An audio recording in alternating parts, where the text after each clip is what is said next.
Alright, hey guys, welcome along to another episode, the first episode of the year for BVI Pilots. I'm here with Johnny, as usual. What is going on, guys? It's been a minute. I believe the last one I was out. No, we did the recording, so I wasn't out. We did that recording thing, but either way, I hope you guys had a good Christmas, good New Year's, all that good stuff. It's good to be here with you guys today. And Declan, how's it going, man? Yeah, absolutely. I mean, it's going kind of naff here in the UK because of the lockdowns, but anyway, hopefully Yeah. for everyone else, I mean, they had a good enough Christmas and New Year, depending on what they had to do with the restrictions. But there's a few little bits we wanted to discuss for flying wise. Not too much has happened, to be honest, but there's a few little bits. So we're going to start with just a little update for people on TFM developments, because I know people always want to know how the exciting PMDG stuff and other features. We have to remember there's other features that are supposed to be coming along as well. But the updates are pretty much as follows. So I think the first thing we had was the airports dialogue search function, right, that came out. Yeah, that came out with just the basic, the TFM, which is a pretty amazing feature because you can really get a good idea of what's around you. Maybe you got to divert or something. You can use that now and look, there's several different things. We'd be here for a good few hours going over all the different ways you can do it. But real quick, you can do it by distance. You can do it by maybe you want to look for airports that have the runways are no higher than 500 feet. You can do it by city. You can do it by country, by the actual airport code. So it's a really good feature. I like it. It's definitely useful. Yes, and I think it also will only take airports from your scenery. So if you're kind of concerned that it's a generic database, it's going to be custom to your simulator, which is cool. Yeah, if you're not updated and you go to use it, you're not going to get, just because you got that airport feature now, it's not going to make a difference because it's going exactly what you said. It's going off of what you got. So keep that in mind, guys. Keep your updates going. And then the next bit of news, which is, nothing really that sort of the mainstream TFM user will concern themselves with at the moment, is that the PMDG support is coming along nicely. There's been a change, a decision, I'm not really sure by who, I assume by Andy and Jason, but Andy is going to take part in the PMDG project as well as his other things. God, that guy must be coding 27 hours a day and some change. Yeah. Anyway, so he's going to be doing that as well and changing up the FMC to a HTML interface, so that it will be slightly different. I'm not going to go into loads of detail because none of this is finalized or released. Right. And so it's all subject to change. And as we've said before, there's no PMDG support. So, it is on GitHub. You can look at it. And if you have the PMDG, I tell you what, you can tell us a bit about this, Johnny, because you've used it with multi-crew as well. But it's certainly not guaranteed to stay this way. Or guaranteed that features will work. Yeah, and you make a good point, Declan, because as of right now, and it's one of them things that I went ahead and got it, and been playing around with it, just messing with it, having fun, but nothing's final, right? So if a change is made, that's not on it's not on Jason or Andy or whatever. It's on me because I got it early. I started, messing with it. Multi-crew is the only way you're going to fly right now. If you got multi-crew, you can probably get through some of the stuff, set things up and take off. That's fine. But, don't, and I've seen it a couple times, and I'm sure that Jason and Andy and Declan, I know you agree. Guys, don't be asking for support. And that's not coming out being mean about it or whatever, but it's not ready. Just you might hear someone that might have got it and they're checking it out. Well, that's on them. That's on me. If I fly it and I break it, that's on me. That's not on anybody else. So please, if you're going to download it, fly it, do whatever, but no support right now. There just can't be. Yeah, well, remember all these builds that we're downloading at the moment are called alpha. So anyone who is using even the builds on the main TFM snapshot page, they are alpha. So the stuff from GitHub is literally, it's not even alpha. So it is very much kind of hot off the press, but it's not guaranteed to be. It's pre-alpha. Yeah, it's even pre-alpha. So you're just messing around with it and there's nothing wrong with that, but it's just not going to be guaranteed at all. Right, and because and what, like you said, here I've been flying it and kind of messing around with it, and then they're like, hey, we can do this a little bit different, make it a little easier, and that's fine, but guess what? That's my bad for going and learning to fly it a different way, and then all of a sudden, now you're going to do it. It's not completely different as far as the knowledge of it, though, I guess. But point is, it's on you if things change. It's not on the coders. It's not on anybody else. Yeah. But anyway, it's going to be an HTML kind of a code, and it's also going to have clear left and right sections of the FMC with the 4 keys at the top, things like that, and it will just automatically send the text that you write into the FMC. Those are some of the key standouts. I'm sure in the future we'll have Andy and/or Jason on to discuss this, and we mustn't forget the other very important parts of TFM that the community are looking forward to, because we need the tramp functionality just as much as we need the PMDG. The PMDG, of course, is the one aircraft, but we're all looking forward to being able to junk FS Tramp. To make things easier. And I know we've had people ask, hey, what's going on with it? Guys, if Declan learns something new, or if I learn something new, we're going to give that to you. We'll tell you what we know. But as far as like a Q&A or anything like that, that would have to be when we got him on the show. But I get it. You guys are excited and you're anxious. But I just don't have no time frame for you right now. Declan, do you have anything? I don't have anything. Right.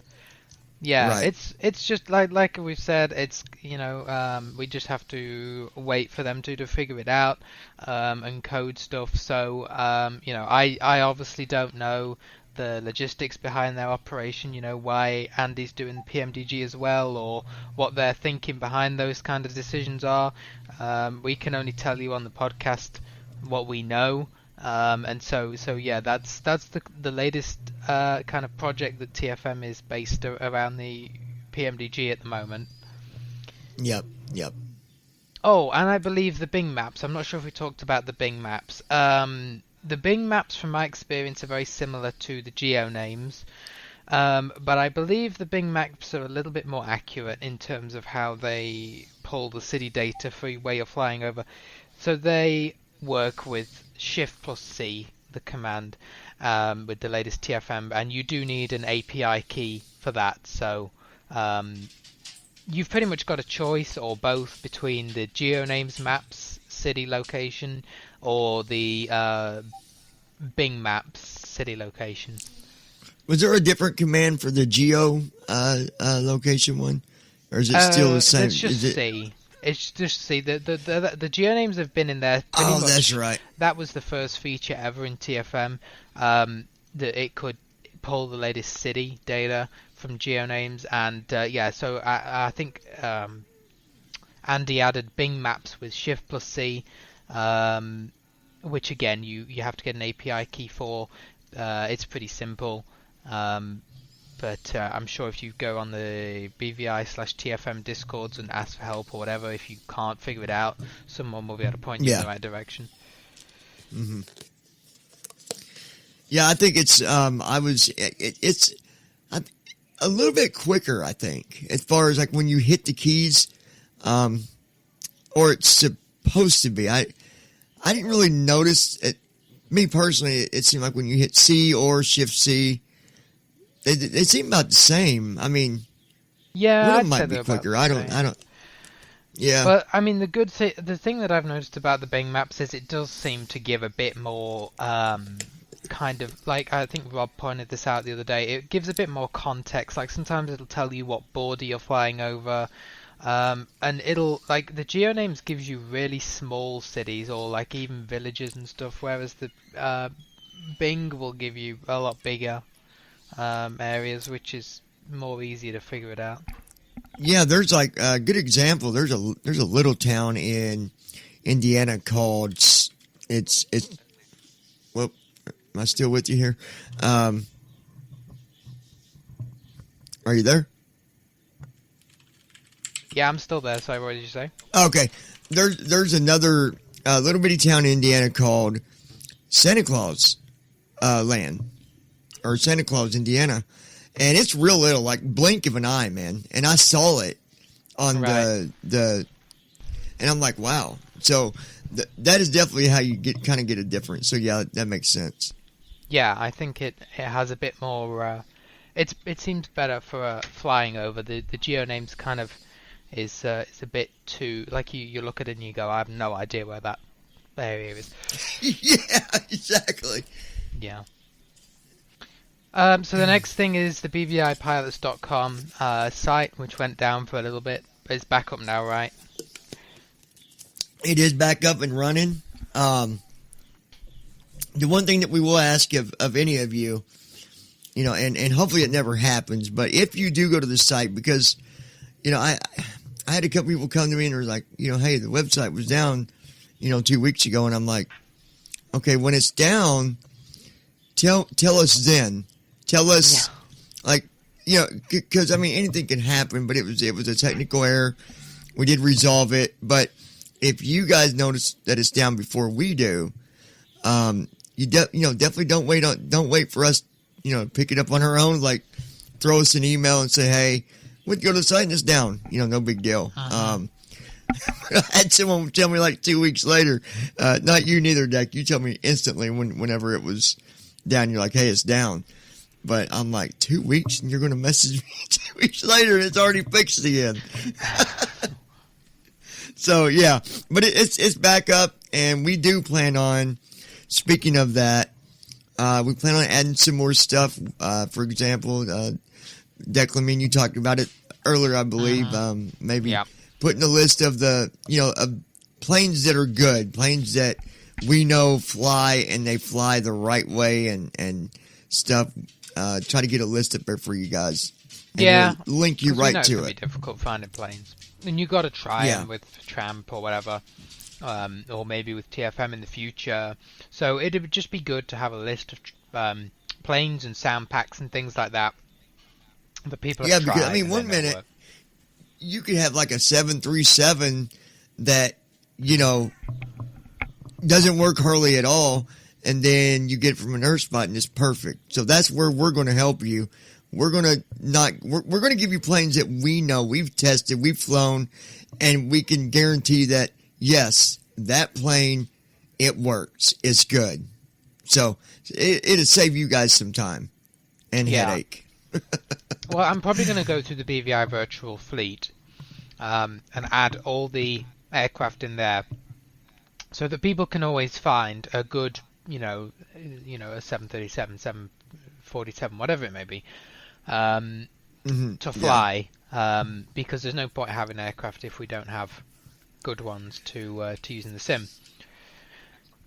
So that should be coming, relatively soon. We don't have a time frame, but in terms of BVI Virtual, we had the event yesterday from San Jose to Bradley, and it was a really great event. So if you remember, we had the Boston event for BVI Virtual, Dublin to Boston, and some people didn't land for various reasons. And it was very busy, and so the ATC guys at Boston offered to put on at a smaller airport some ATC so that we could try it. And so they staffed up Bradley, and we had what did we have? We had Boston Center, Bradley Approach, Bradley Tower on. Ooh, man. Yeah, it was fully staffed. They even had ground and delivery, but obviously we didn't use either of those because Even delivery, huh? Yeah, it was fully staffed. Yeah. Man, the best event ever, and that's the one that I missed. Oh, there'll be more though. There'll be more, That will. Let me throw in real quick too. Someone was asking me about the A380s that that they don't work. That is not correct. I don't know who told you that none of them work, because there are some that do. Again, back to what Declan said. Some places you get these planes, you guys, it's all about where you get them, and that's it, hands down. It's all about where you get them. If you go to somewhere popular that's got a good reputation, more than likely you're gonna get a good plane. But Declan, I think you've even flown the 380. Yours works, right? Yeah, the 380 works well. It can be a little bit. Well, you got to consider that it's a very big plane, so It's sometimes a giant plane. it takes a little bit for the altitude or the vertical speed to respond. But that's kind of normal because it's a heavy. So Yeah, it's not going to be instant. and I think the person I was talking to, they said they were descending, and when they started descending, their heading changed, and all of a sudden they lost control. I'm going to tell you why, guys. And Declan, help me as I go through here because I might miss something here. But read the box down below your waypoint list because it's going to tell you exactly what's going to happen. And I bet what happened was they were coming down. That heading was probably a sharp turn, going too fast, and it couldn't make it. And lost, just sped up and couldn't do it. Yeah, probably. And I'd always recommend to read that, yeah. It has a very good text description of exactly what your plane's going to do. So if you think about it, pilots do an approach briefing. You are going to need the ILS frequency. You are going to need to know when you're supposed to be descending, what sort of restrictions you have. And that is very important. If you don't know that and you're on VATSIM, you're already on the road to failure for that flight. You're in trouble. Yeah. My friend, which is a pilot, I really hope here soon we'll be able to get him on a podcast because he really wants to come on too. But like he said, before you even get to Europe, where you're going to descend, you should already know everything you're going to do.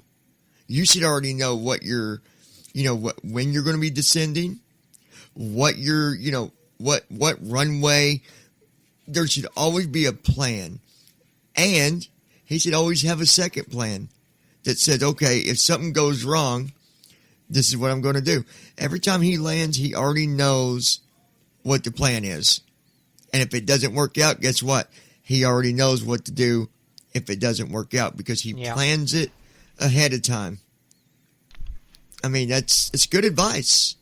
I mean, I try to stick by that, but...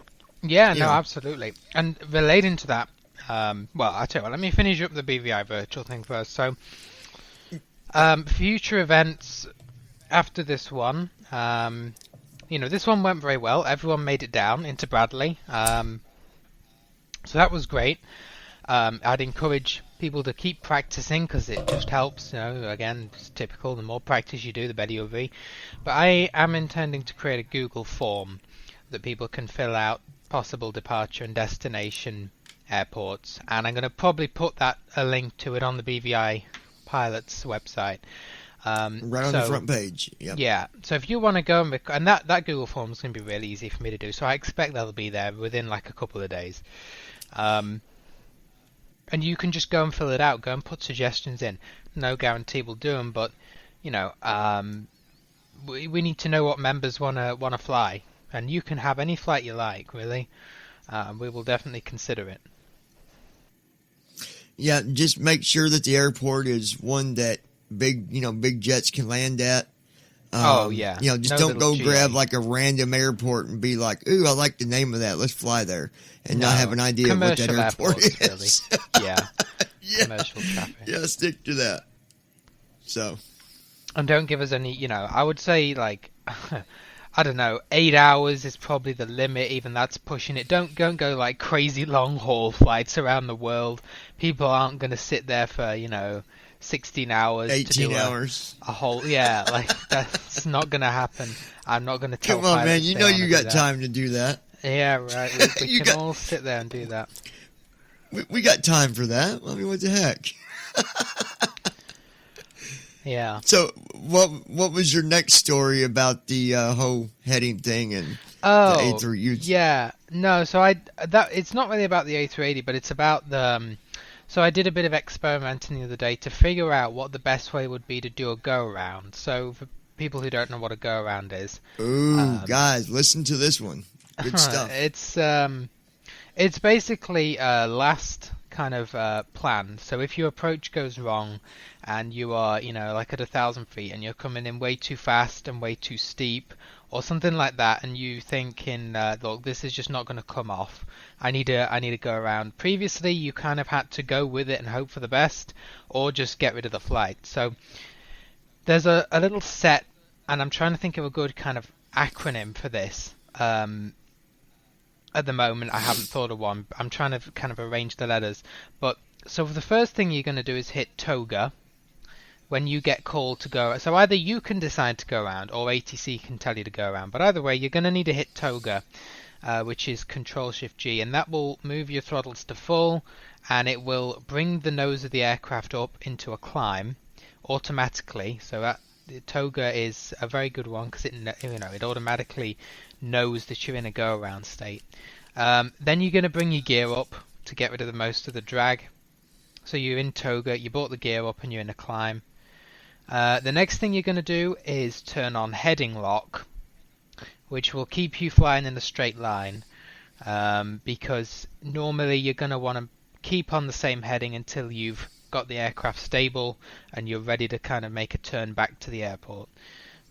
The next thing you're going to want to do is fix your altitude, and this kind of links to it. So if you read the box with the description, each approach in Tramp will have a missed approach section, and that missed approach section will tell you what is the missed approach altitude, what altitude do you need to climb to be safe from hitting anything, and you would then go turn on altitude hold and then set your altitude.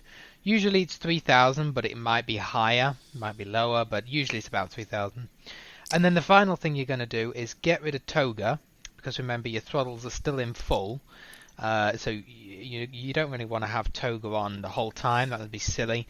So you're just going to turn on airspeed hold, which is Control R, and then just type in an airspeed like 200 knots.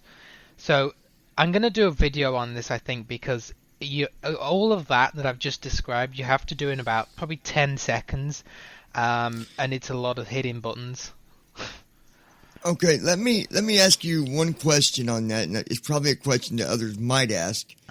When you're coming in, yeah, as you know, your auto throttle doesn't shut off until you get to about 200 feet. Yeah. But I feel like the time I tried to do it, I was on, like my toga went back off. Do you got to turn off auto throttle when you go to toga? No, you need auto throttle to be on, actually. Okay, so toga will come on. Well, yeah, I guess it would. Yeah, okay. It will go on. Okay. It will do a few things. Hitting toga will, throttles go to full. Your vertical speed will automatically be set to about 1200, so you start to climb. And yeah, and then it's kind of up to you to do the rest. So if you were to leave it after that, you would get really, really fast. and your plane would just keep climbing into space. I mean, you could literally just head for the sun. It would, so that's why you got to then start doing your heading and altitude and fixing all that up. So basically you get the heading set, get your altitude set, and then when you're back, say above 2,000 feet, you probably go ahead and turn that toga back off, I'm guessing. That's right. Yeah. Okay. Well, and one more little suggestion, guys, that you can do. I do it all the time. Even with P3D or FSX, you can save different flight conditions. So do a flight somewhere and then save it to where when you load it, you're 30 miles out from the airport, and practice, or 20, whatever you want to do. I like to be out far enough to where I can at least get my bearings together and make sure I got everything right. But it's a good way to practice. You don't need to do a whole daggone flight to practice one procedure. I'm trying to think of a good acronym. The best I could come up with was TG HAT, and that's toga, gear, heading, altitude, toga off. So if you remember TG HAT and go through that in your head, because the problem with a go around is that you've got to hit all those things. So you would go toga, gear up, heading, set your heading, altitude, set your altitude, toga off, turn toga off, and set an airspeed. So those are all the things you got to do to get a successful go around, basically. Have you ever had to do that while on VATSIM?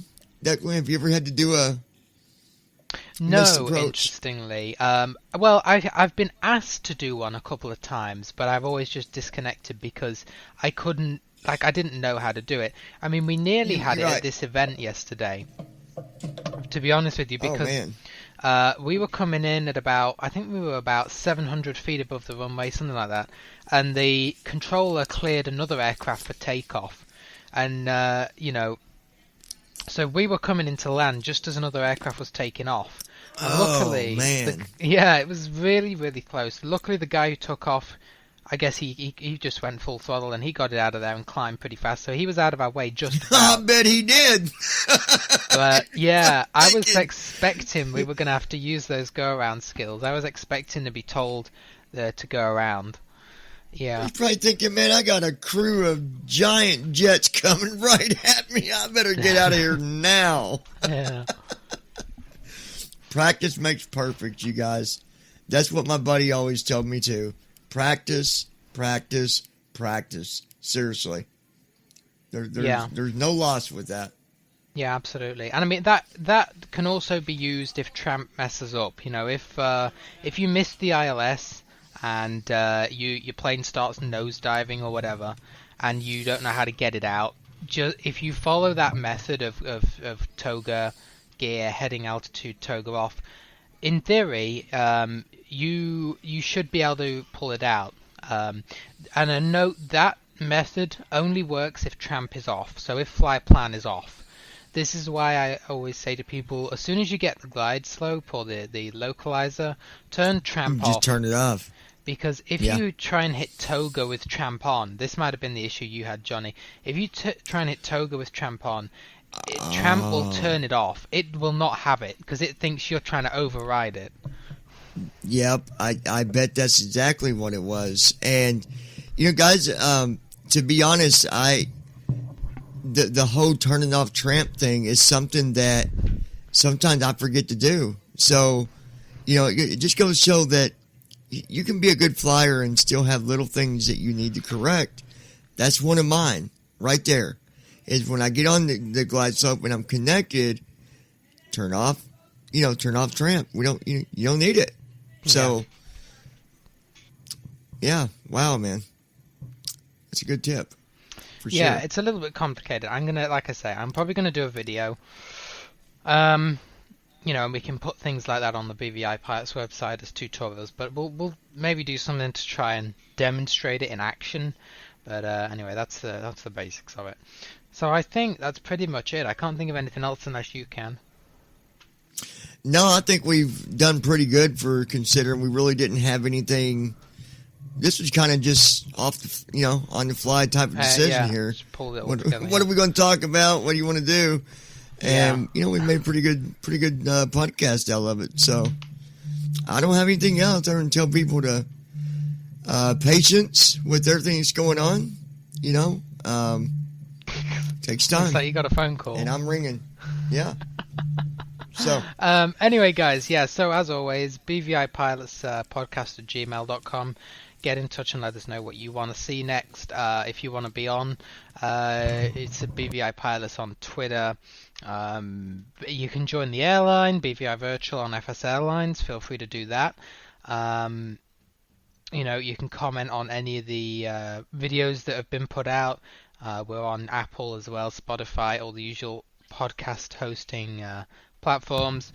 And so we expect to be back, I guess, in 2 weeks. Hopefully we can get a guest on. We will do our best. I know a lot of people kind of like the TFM updates, and we will definitely do that.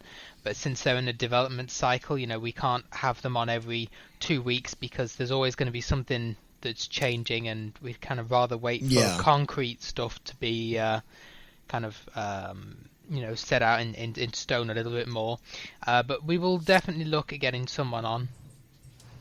Well, and we like to also, the TFM thing is very important to all of us, but at the same time, so is all the stuff that, we come across that we need to get out there to you guys. So sometimes we don't have the schedule to just, drop this, and this when we're trying to get something important out, Yeah, I mean, there's not always a guest, but, hopefully you always gain and have patience. That's the biggest thing, man. I mean, Declan, me and you've talked about it many a times. Patience, it's there's a lot that's happened here, but the whole support thing, we talked about it the first time we had Jason and them on, and we still stick by that 100%, that you can't ask for support on something that's not completed yet. It's just, I mean, you can always ask on the side, maybe a friend can tell you something, but don't email or nothing like that. Yeah. I mean, it's so it's coming along, and it's good to look at it every now and again. But obviously, there's no guarantees with any alpha or pre-alpha software. Yep. So, but yeah, that is going to do it for us today. I hope you've learned some stuff about approaches and go-arounds, and obviously up to date on the latest TFM. I know the groups can get very busy, so that's kind of what we aim to do here, just give you a bit of a rundown on the latest stuff that's been going on. And we will see you in 2 weeks, so that will be getting on for the end of January, not quite the end of January, but getting on for that. So have a good rest of your January. Hopefully it's better than the situation in the UK at the moment, and we will. We expect that we'll be able to, give you some more news as usual, and as I say, contact us in the usual ways. So, there we go. Yep, My and wireless guys, keyboard stopped working there, so I was just extending our script a bit. It's tough right now, but we'll get through all this. I mean, especially where you're at, Declan. It's rough over there right now, man, and thumbs up to you guys for keeping it together. It's not easy, but we'll get through it. We got through last year. We'll get through this. So y'all take care. Yeah, absolutely. Stay safe, everyone. Happy flying as usual, and we will see you in the next episode.